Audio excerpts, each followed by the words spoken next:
Okay, so let's start today with three machines I just can't do without. If I had to give this all up and go to a one-car garage, what would I do? Well, you guys know I love hand tools and do hand tool woodworking, so I don't really need that many machines, but if I wanted to truly keep making a living and keep it up, my number one would be this big bandsaw.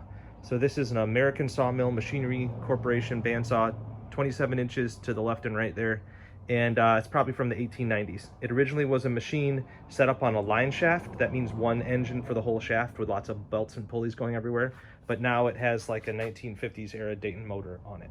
So this was modernized in the past. It's got pillow blocks for bearings on it.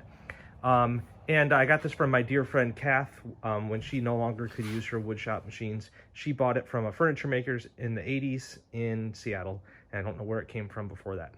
But with this machine, I can resaw, I can cross cut, I can rip, I can do almost everything, and it doesn't take much to clean up the saw marks with a hand plane. So this is probably my number one machine I wouldn't do without. The number two might be surprising to you folks who know I mainly use old machines, but the number two as a luthier would be my overhead sander, drum sander. What this does is it's got a big sanding belt there that you change to different grits, and you run your veneers and panels through it. So kind of like a planer, but for sanding. And we, over the years, have figured out how to use this machine down to the thousandth of an inch in order to make all the thin laminations, veneers, fretboards, tops, backs, and sides, etc. that luthiers need. This was made in the 90s by Jet. This particular machine is no longer made. I have two of them, one as a backup parts machine, which I've had to use a couple times. So that would be my number two machine. With those two and hand tools, I could do almost all my lutherie work. And my other machine that I'll say I couldn't do without or wouldn't do without is my Hammond trim saw. This is a tiny table saw, sliding table.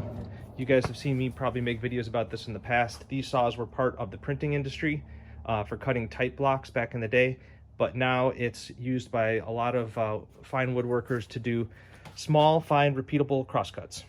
So there's all kinds of features and doodads and gizmos with this that I won't go into today, but I just love this old thing. It's a tiny little crosscut machine, and it does very fine, accurate work, and I just love it. It's also one of the heaviest tools in the shop because it's all cast iron.